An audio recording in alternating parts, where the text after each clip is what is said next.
Miren, hermanos, Glenda. Miren, la compré. ¡Ay, llora! Wicked ha sido por los años una de las historias más reconocidas de Broadway, siendo uno de los musicales más famosos de este mismo, que a su vez, este se basa en una historia escrita por Gregory Maguire en el año 1995. Esta historia nos relata el origen de la malvada bruja del oeste, Elphaba, y sobre la queridísima Glinda, la bruja buena, personajes anteriormente conocidos en el famoso Mago de Oz. Este relato es muy interesante porque nos invita a cuestionarnos sobre lo que consideramos bueno o malo. ¿El fin justifica los medios? ¿La historia está contada por los ganadores? ¿O todo es una escala de grises? Teniendo esto en cuenta, me gustaría que me acompañaran a hacer una especie de resumen, crítica y platicar de algunas curiosidades sobre Wicked, primera parte. Hola, mi nombre es Uriel. Hace algún tiempo habían rumores sobre que Universal estaba preparando una adaptación para la pantalla grande sobre el musical Wicked. Estos rumores afortunadamente eran ciertos y este año 2024 se estrenó la primera parte, protagonizada por Cynthia Erivo como Elphaba y Ariana Grande como Linda. Wicked nos sitúa en un mundo mágico, donde los animales hablan, las personas practican hechicería y todo parece ser sacado de un cuento de fantasía, hasta que te das cuenta de las problemáticas sociales que existen en Oz. En esta historia seguimos a Elphaba, hija del gobernador de Munchkinland, quien tenía una particularidad: ella nació de color verde, lo que provocó el rechazo de su familia y de la sociedad en la que vivía, porque desde muy pequeña ella y su hermanita fueron señaladas por sus diferencias, lo cual Elphaba se sentía responsable por el rechazo que ambas sufrían, siempre fingiendo que no le importaban las críticas y guardando todos esos sentimientos que le provocaban las injusticias. Pero había algo dentro de ella que no podía ser controlado. En el momento en el que entra su juventud, Elphaba consigue la oportunidad de estudiar en el colegio más prestigioso de la Tierra de Oz, gracias a que Madame Morrible, quien era una gran hechicera, vio algo excepcional en ella, ya que de manera imprevista, por un arrebato de emociones, hizo levitar todos los objetos de su alrededor. En ese momento conocemos las motivaciones de Elphaba, que a pesar del rechazo de la sociedad en la que creció, ella es una joven buena y bondadosa, que no dudaría en ayudar a los más vulnerables. Y es jodidamente doloroso ver cómo lo único que ella de verdad anhelaba era ser reconocida, que nadie dudara de su capacidad de ser alguien importante, a pesar de su color de piel. En este lugar conoce a Galinda, una joven completamente diferente a Elphaba.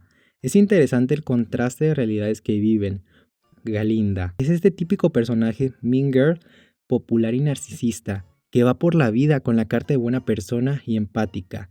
Ella misma aprovechándose del mismo sistema en el que viven, que solo por ser rubia y privilegiada se hace pasar por compasiva y tolerante, solo usando a los demás para su propio beneficio.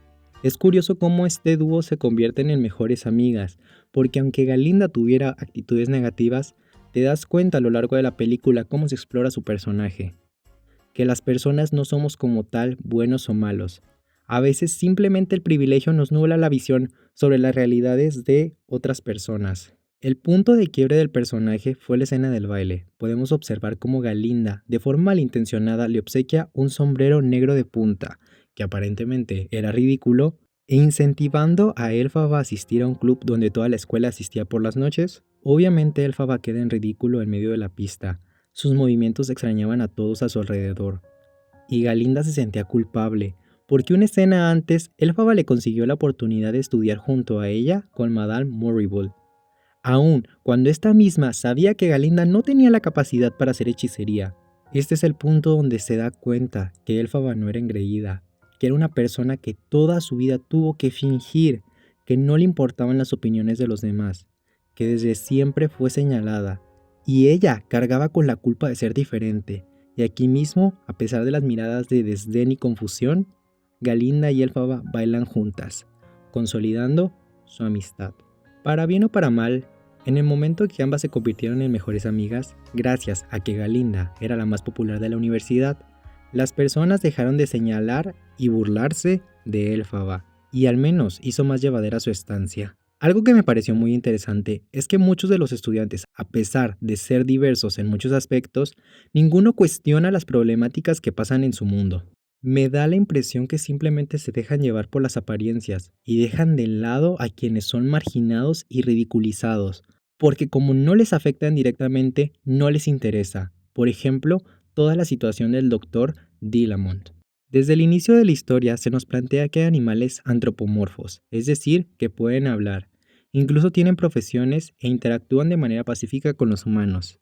A mediados de la película se nos introduce un conflicto en el mundo de Oz, que animales y humanos tuvieron una gran pelea por una sequía, haciendo que los recursos fueran escasos y esto mismo provocando guerras, haciendo que los animales empezaran a desaparecer poco a poco y que dejaran de evolucionar, es decir, que dejaran de hablar y actuar como humanos, dejando un gran estigma en la sociedad, cosa que preocupaba a todos los animales porque anteriormente eran vistos como iguales, que aún teniendo profesiones y descubrimientos en la historia, ya se notaba que había una segregación hacia estos individuos y que había una especie de propaganda de supremacía humana para dejar de visibilizarlos e incluso de encerrarlos en jaulas para que estos mismos no continuaran evolucionando.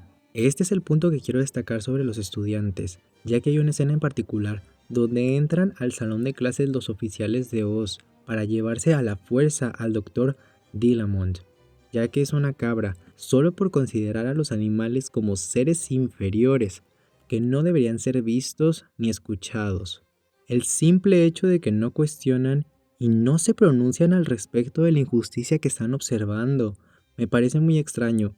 Elphaba parece ser la única que se sentía identificada con estas problemáticas, el hecho de ser apartado y rechazado por motivos que no son congruentes. Gracias a Madame Morrible, quien le escribió una carta al famoso mago de Oz, este mismo invita a Elphaba a conocer la ciudad de Esmeralda, cosa que era una gran noticia, ya que se decía que el mago podía cumplir ese deseo que tu corazón quisiera. Obviamente estaba muy emocionada, porque sería la gran oportunidad de su vida de lograr ser reconocida y ser alguien. Junto a Galinda, ahora Glinda, emprende este viaje de descubrimiento hacia su destino. Elphaba y Glinda son llevadas ante el mismísimo mago de Oz. Durante su encuentro, el mago le hace una pregunta a Elphaba. ¿Cuál es el mayor deseo que su corazón anhela? Él mismo insinúa que podría cambiar el color de su piel, si así lo desea, pero Elphaba se niega, pensando en que juntos podrían ayudar a los animales. Es entonces cuando Madame Morrible, aliada del mago, entra a la conversación, incentivando a Elphaba para que lea un antiguo y poderoso libro de hechizos. Sorprendentemente, logra descifrarlo con facilidad, lo cual revela un don único y natural para la magia. Sin embargo, al recitar un hechizo ocurre algo inesperado. El mono guardián del castillo comienza a desarrollar alas en su espalda, un proceso doloroso que se repite en todos los monos del castillo. El mago y Madame Morrible celebran el resultado del hechizo, pues ven a los monos con alas como una herramienta perfecta para espiar y controlar a esos animales que desafían el régimen. Pero para Elphaba y Glinda, la verdad es evidente, el mago es un fraude. No tiene ningún poder real, y lo que está sucediendo con los animales es obra de su ambición. Necesitaban a alguien con dones especiales como los de Elphaba para liberar los poderes del libro mágico, y aún así intentaron manipularla. Con esta revelación, Elphaba y Glinda deciden huir, llevándose consigo el libro. Sin embargo, Madame Morrible envía a los monos alados y a los guardias tras ellas. En su desesperada escapatoria, el dúo intenta usar un globo ubicado en la última torre, pero este explota antes de que puedan escapar, obligadas a huir al ático del castillo. Mientras tanto, Madame Morrible aprovecha la situación para manipular a la población de Oz con una gran declaración pública. Anuncia que Elphaba es una traidora, que ella misma fue quien hechizó a los monos y les está haciendo daño, quien fue quien robó el poderoso libro de hechizos y la etiqueta como bruja malvada. Glinda en secreto trata de convencer a Elphaba de que haga las paces con el mago, pero ella, firme con su decisión, rechaza la idea. Está lista para huir, desafiando la gravedad, aunque nota que Glinda parece dudar de ella.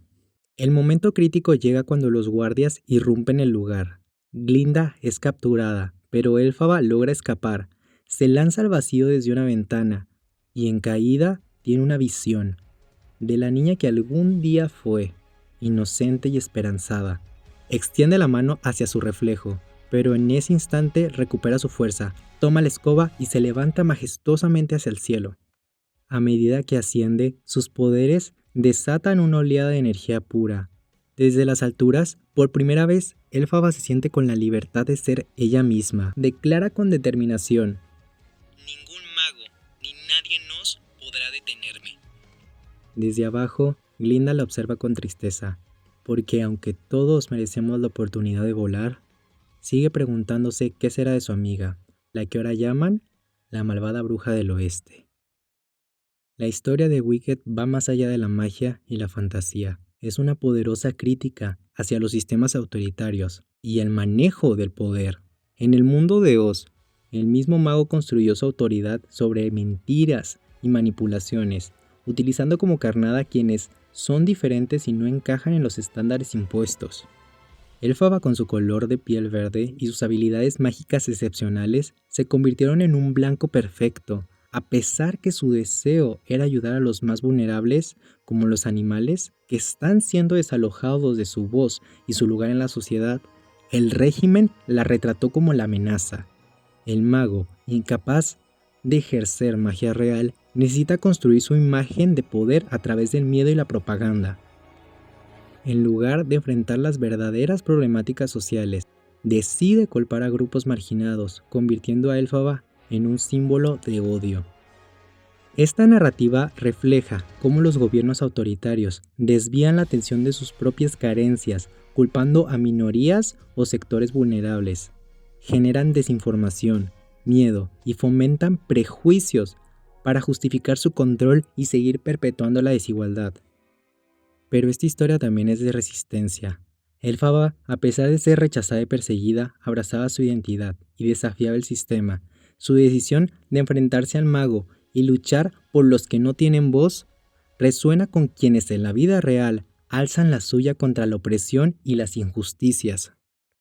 Wicked no solo cuestiona a los gobiernos autoritarios, sino también expone la hipocresía de una sociedad que prefiere mirar hacia el otro lado cuando las injusticias no les afectan directamente. En el mundo de Oz, la población acepta sin cuestionar la propaganda del mago.